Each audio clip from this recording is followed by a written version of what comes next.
हवाएं और शोर के अलावा कुछ भी नहीं था। राजन को आज घर लौटने में देर हो गई थी।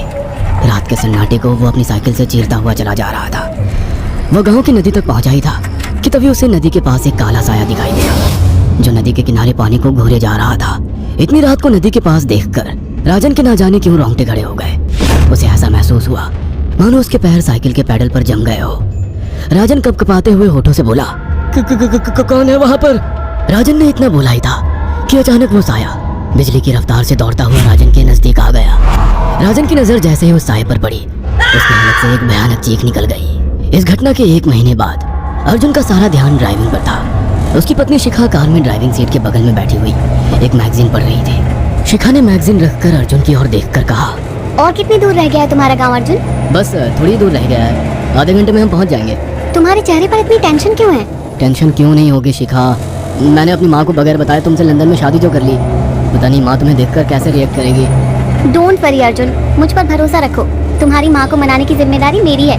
आई होप शिखा ऐसा ही हो। यकीन मानो अगर ऐसा हुआ ना तो मेरे ऊपर से एक बहुत बड़ा बोझ उतर जाएगा। अब मुस्कुरा भी दो यार। अच्छा, तुम बता रहे थे कि गांव में तुम्हारी बहुत बड़ी हवेली बनी हुई है। कुछ बताओ ना अपनी हवेली के बारे में। अरे 15 मिनट में हम वैसे भी पहुंचने वाले हैं, तुम खुद देख लेना। कुछ ही देर में अर्जुन अपने गांव वीरपुर अपनी हवेली में खड़ा हुआ था। अर्जुन की माँ अर्चना देवी अर्जुन के स्वागत के लिए हवेली के बाहर खड़ी हुई थी। अर्जुन ने दौड़कर अपनी माँ के पैर छुए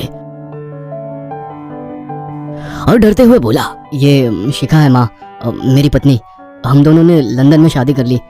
अर्जुन की बात सुनकर अर्चना देवी मुस्कुराकर बोली, कोई बात नहीं बेटा, एक ना एक दिन तो तुझे शादी करनी ही थी। इतना बोलकर अर्चना ने अपनी बहू को गले लगा लिया और वो अंदर आने का इशारा करती हुई वहां से चली गई। अर्जुन को अपनी माँ का ये बिहेवियर देखकर बहुत ज्यादा हैरत हुई। उसे उसकी माँ इस बार बहुत बदली हुई सी लगी। अर्जुन पूरे 10 साल बाद लंदन से आया था। अर्जुन उन्हीं ख्यालों में खोया हुआ था कि उसके कानों में उसकी पत्नी शिखा की आवाज टकराई। अब क्या बाहर ही खड़े रहने का इरादा है क्या? अंदर नहीं चलोगे? कौन से ख्यालों में गुम हो गए? मुझे लगा था माँ को मेरी शादी के बारे में जानकर बुरा लगेगा, मगर माँ को तो जैसे कोई फर्क ही नहीं पड़ा। अजीब आदमी हो, ये तो अच्छी बात है। मुझे मेहनत करने की जरूरत ही नहीं पड़ी। चलो अब अंदर भी चलो। अर्जुन और शिखा अंदर की ओर चले गए। अर्जुन ने देखा कि उसकी हवेली में सन्नाटा पसरा हुआ था। उसे याद था कि उसकी हवेली में बहुत सारे नौकर चाकर हुआ करते थे। डाइनिंग टेबल पर डिनर के दौरान अर्जुन अपनी माँ से जो बोला वो सुन उसकी पत्नी शिखा और रहस्यमय अंदाज में मुस्कुराकर लगातार देखे जा रही थी। माँ, हवेली के सारे नौकर कहाँ गए? मैंने सबको छुट्टी दे दी बेटा। लेकिन क्यों माँ, तुम्हें तो काम करने में बहुत ज्यादा तकलीफ होती होगी। नहीं बेटा, मुझे कोई तकलीफ नहीं होती। कुछ वक्त से मुझे सुकून और सन्नाटा अच्छा लगता है। अर्जुन इससे पहले अपनी माँ से कुछ कहता कि उसकी माँ ने उसे बोलने से रोक दिया। अर्जुन चुपचाप खाना खाने लगा। खाने के बाद अर्जुन और शिखा बेडरूम में चले गए। अर्जुन बेड पर सोच में लेटा हुआ था कि अचानक शिखा अर्जुन से लिपट गई और वासना का तूफान अपने चरम पर पहुंच गया था। अचानक शिखा को दरवाजे पर 2 लाल लाल आंखें दिखाई दिए। उसे ऐसा लगा जैसे कि कोई उसे देख रहा हो।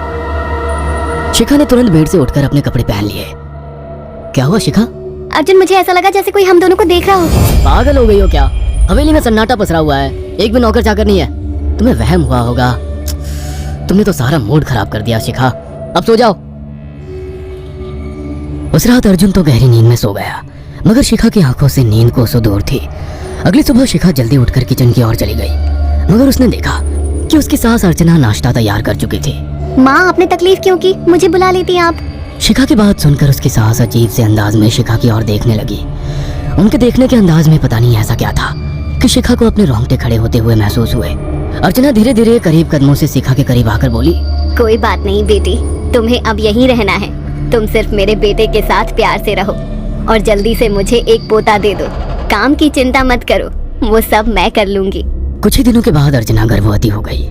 उसे हवेली में रहते हुए 6 महीने से ज्यादा वक्त हो चुका था और इन 6 महीनों में उसने नोट किया कि जब से वो गर्भवती हुई है उसकी सास अचानक से आकर उसके पेट पर हाथ फेरने लगती और अजीब से अंदाज में उसके पेट को घूरने लगती। शिखा ने तंग आकर अर्जुन से कहा, अर्जुन, मुझे तुम्हारी माँ का बिहेवियर बड़ा अजीब लगता है। तुम्हारी माँ जब देखो मेरे पेट पर आकर हाथ फेरती रहती है। अरे माँ को अपने पोते के आने का बेसब्री से इंतजार है शिखा, इसमें अजीब लगने वाली क्या बात है? मैं तुम्हें कैसे समझाऊं? मैंने माँ की आंखों में एक अजीब सी चमक देखी है। कैसी चमक? शिखा के मुंह से अचानक से एक अल्फाज निकल गया, जैसे किसी डायन की आंखों में होती है। शिखा की बात सुनकर अर्जुन का गुस्सा 7वें आसमान पर पहुंच गया। वो गुस्से से चीखते हुए बोला, खबरदार शिखा, आगे एक शब्द मेरी माँ के खिलाफ मत निकालना, नहीं तो मुझसे बुरा कोई नहीं होगा। तुम्हें शर्म आनी चाहिए शिखा। जब से तुम यहाँ पर आई हो तब से मेरी माँ तुम्हारी कितनी चिंता करती है। वह तुम्हें समय से खुद नाश्ता बनाकर देती है, खाना देती है, यहाँ तक कि हवेली की साफ सफाई भी वो अकेली करती है। क्या बोलूं अब तुमसे, शर्म आती है मुझे तुम्हें अपनी पत्नी कहते हुए। इतना कहकर अर्जुन गुस्से से कमरे से निकल गया। शिखा अर्जुन से बहुत कुछ कहना चाहती थी मगर कह नहीं पाई। उसने महसूस किया था कि चाहे कितनी भी तेज आंधी और तूफान आए मगर हवेली के अंदर धूल की एक परत तक नहीं जमती थी। और दिन ब दिन अर्चना के चेहरे की झुर्रियां कम होती जा रही थी। ऐसा लगता था मानो वो जवान हो रही हो। शिखा के अब 9 महीने कंप्लीट हो चुके थे और एक रात अचानक उसे प्रेगनेंसी पेन होने लगे। वो दर्द से तड़पने लगी। ये देखकर अर्जुन घबरा गया। वो दौड़ा दौड़ा माँ को बुलाकर लाया और बोला, माँ हमें तुरंत शिखा को किसी अच्छे हॉस्पिटल में एडमिट कराना होगा। अर्जुन ने देखा कि उसकी माँ ने उसकी बात को सुना ही नहीं। वो तो बस शिखा के गर्भ की ओर आंखें फाड़ फाड़ कर देखी जा रही थी।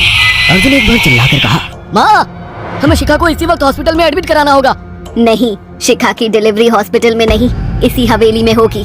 लेकिन इस हवेली में आपके और मेरे अलावा कोई नहीं है। तभी शिखा दर्द से तड़पने लगी। अर्चना ने अपने बेटे को धक्के देकर कमरे से बाहर निकाल दिया और दरवाजा बंद कर लिया। अर्जुन हक्का बक्का रह गया। अर्जुन दौड़ता हुआ गांव की ओर गया। उसने देखा कि गांव में एक पेड़ के नीचे गांव के सभी बुजुर्ग इकट्ठे थे। उनके हाथों में जलती हुई मशाल